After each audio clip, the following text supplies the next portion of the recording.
it's me, MC of Healthy by George, and I'm just jumping on here. It's Sunday night to share about my GLP-1 journey and my weight loss process. So I am now on Mounjaro 7.5, and I have seen a dramatic weight loss. I couldn't believe it, actually. I have dropped suddenly almost 2.5, 3 pounds in a week. So I was losing weight very steadily, like a half a pound every week on the 5 milligrams, and before that on the very low dose. So I've been on Mounjaro now a total of 9 months, and I'm now moving into the higher dose of 7.5 milligrams, which makes me a little nervous, because of the shortages. But I'm going to do my best to stay positive. Because I recognize that no matter what, here I had a birthday week, I was able to enjoy some small amounts of just regular eating. Isn't that amazing? Like a piece of, not even a whole piece of chocolate cake, and maybe a small serving of ice cream, but still at a very low calorie for the day. So I didn't gain any weight. In fact, I lost half a pound. And so, this is really, really making me feel encouraged that I can be more normal about thinking about my food. I can be more normal about just what it means to have a weight problem and have to not always be so restrictive at every single meal. And thinking about, proteins and glucose and insulin spiking and all those things that just are constant reminders. And it's okay to kind of have a pattern of behavior that I do most of the time, like 80%.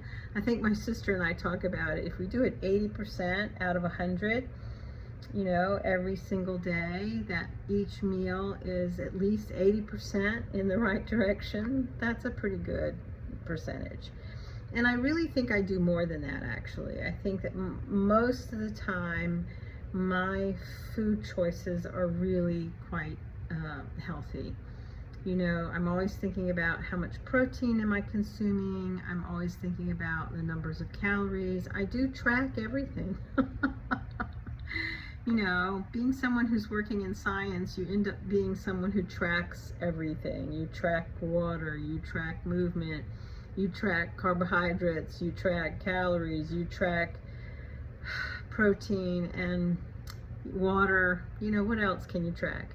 And I think at some point, sometimes you just need to relax and be present to the moment and not be so overtly concerned about like how many calories is in something, or you just can't be so uptight about everything. I think that's why I like the Glucose Goddess, because she talks about, kind of simplifying things, making it simple, because if you can drink some water in the morning that has some apple cider vinegar in it, and you can eat your food in a sequence where you're eating the protein, or no, the vegetable first, then the protein, and then if you are having a carb, you eat it last. Or that you start your day with a savory breakfast, or your first meal of the day is savory and not sweet. All of these things are practices that you can do most of the time, but when you want to celebrate, you want to kind of, loosen up a little bit and not be so strict about everything.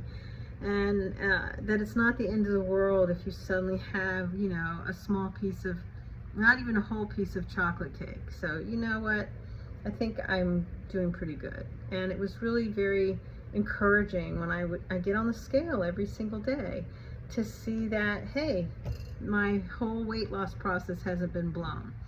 In the past, if I had done something like that, oh my gosh, I would have gained 5 pounds. I don't know why. It's just a matter of my body, and I think some other people's bodies, we just don't have the same kind of regulation that maybe happens normally. I don't know. I'm really mystified by all of this, but encouraged.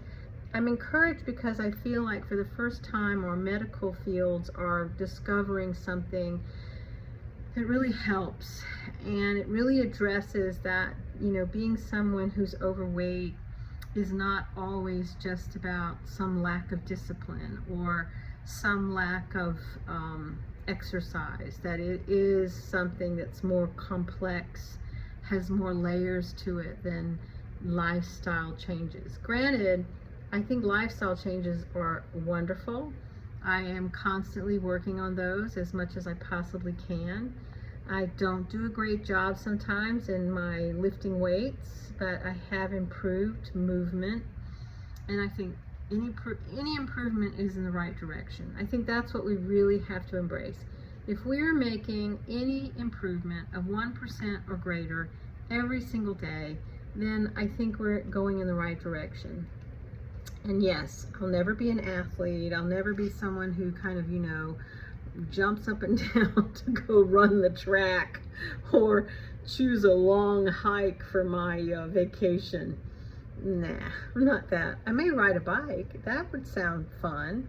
Not so much about hiking. I don't know. I think about all of those scary stories of people having strange things happening, like falling into a ravine on a hiking trail, or I don't know. I just, for some reason, being out in the middle of nowhere is not a lot of fun for me.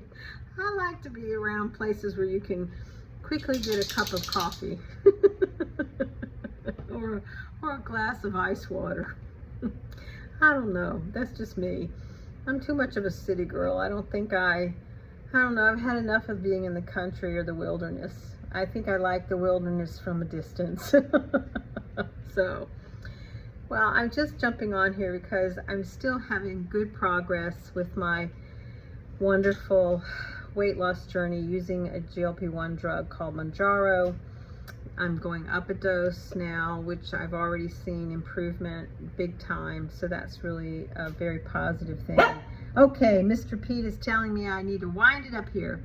So tell me, how are you doing on the GLP-1 drugs? What are you looking forward to doing as you modify your lifestyle and you are seeking that 1% change every day to be a better version of ourselves? Each and every day we have our one and only precious life that we're living. And that's really what I want, to have a longer, more precious and beautiful life together with my family, with my partner, and with my very sweet little dog who's barking at me to say, hey, it's time to go out. So be well, my friends. Join me every Sunday and Thursday here. Sundays, I update about my weight loss journey. Thursdays, I'm really trying to bring forward some of those issues around our bodies and our medical complications, such as insulin resistance. But this week, we have a wonderful interview with Tim Moss, who I just love and adore. I think that his story is really very inspiring and motivating. So please check me out and subscribe if you feel like joining me every Sunday and Thursday. I hope I can bring you encouragement, motivation, and inspiration to be the best version of yourself as we get older. Bye-bye.